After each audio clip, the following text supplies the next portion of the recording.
Yo, what's up, YouTube? This your boy B, and in honor of Black History Month, I'm going to do another video, and of course, this one is on none other than Rick James, born in 1948, Buffalo, New York. He really didn't have much coming up, but he got a very interesting story coming up. Like, his dad left when they was about 10. His dad just left the family, so it was just him, his mother, and 7 other siblings. So he had a big family, and in order for his mama to really take care of all them kids, she did a lot of things that she wasn't proud of. She did dancing, and she actually worked for the mafia.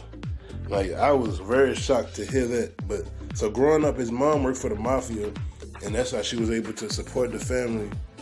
And so he actually grew up seeing a whole bunch of crazy things that a kid really shouldn't see. His mom did certain things just to pay the bills. But once he became a teenager, it was around the time when the Vietnam was starting and the draft was starting. So in order to not get in the draft for the Vietnam War, he enlisted to the Navy.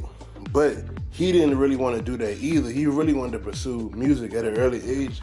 His friends and family saw that in him, that he wanted to be a singer or a rock band, or he was infatuated with that lifestyle. So at 18 or 19, he went AWOL.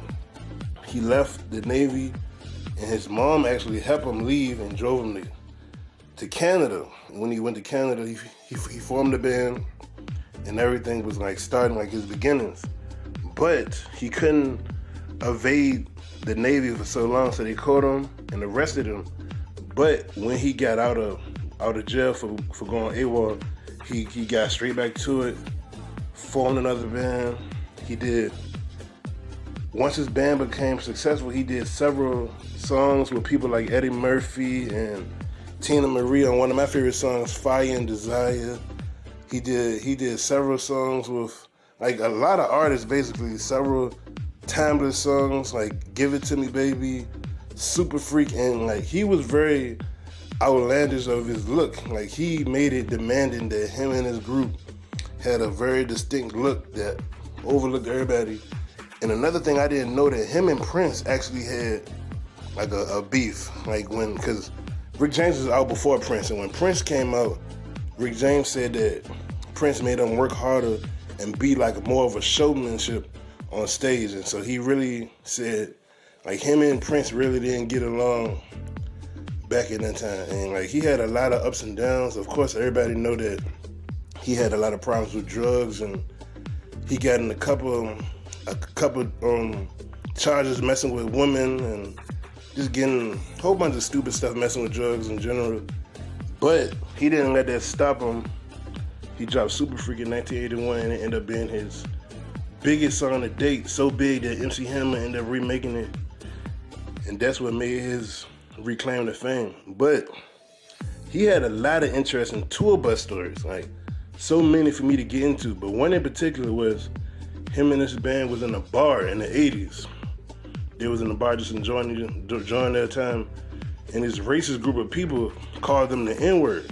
So instead of running away and backing down, him and his group actually fought the other people.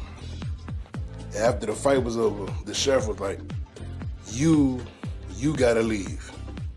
They told Rick James, you gotta leave. He was like, why I gotta leave for? He was like, look, they about to, they recruited a whole team of KKK members, and they was about to kill him, so they got the hell up out of there. It was just one of them tour stories that I heard of. He had a lot of them. But in his later years, once the MC Hammer success went away, in his later years, he tried to come back out in 97, but the next year in 98, he got a stroke, so he fell back.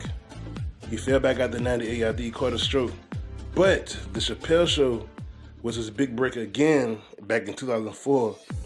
He had another peak, because honestly, I heard his music, but I didn't really know too much about Rick James' story until 2004, because I was about 12 years old back in '04.